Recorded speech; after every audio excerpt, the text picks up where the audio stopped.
Ndiyo sekta ambayo inaunganisha nchi yetu kutoka sehemu moja kwenda sehemu nyingine. Ikiwa anga yetu sio salama, lakini sekta ya anga ikawa sio salama, kwa hivyo bila shaka itaparalyze uchumi wote. Ikitokea tu maajali ya mara kwa mara, tunapoteza watalii, lakini pia hata stability ya nchi tunaharibu. Hivyo kitendo kwa maana mpaka sasa hivi hatuna rekodi ya kuwepo na ajali kubwa na za mara kwa mara, licha ajali chache ambazo zinatokezea.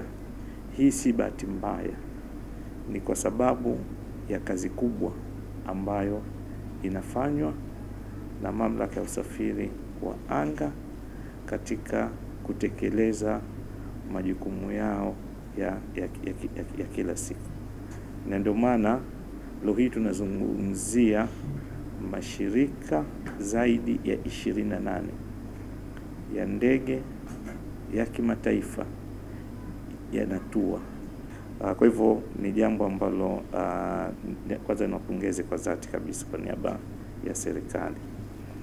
Na jambo la pili, tunajua kwamba kama ambavyo DG amezungumzia, kuanzia tarehe 1 mpaka tarehe 4 nchi inakabiliwa na ukaguzi kutoka kwenye jumuiya ya nchi za Ulaya.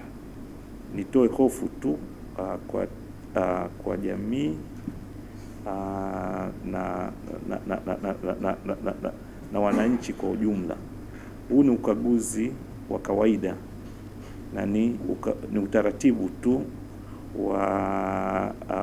wa mikataba mbalimbali ambayo kama nchi kama Tanzania imeridhia.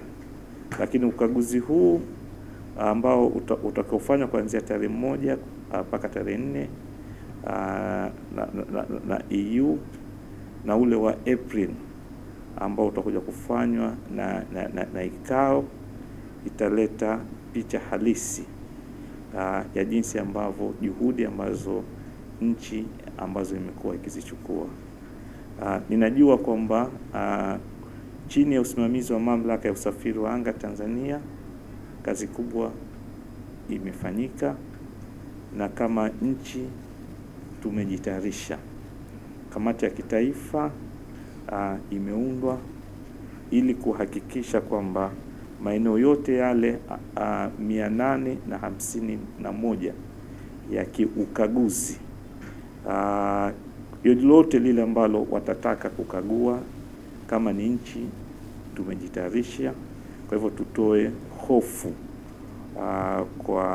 kwa jamii na kwa wananchi kwa ujumla, na tunaamini kwamba baada ya ukaguzi huo nchi itaendelea kung'ara katika kimataifa, katika eneo la Tanzania kwa miongoni mwa nchi ambayo ina anga salama, na ni nchi ambayo inafuata taratibu zote za kimataifa.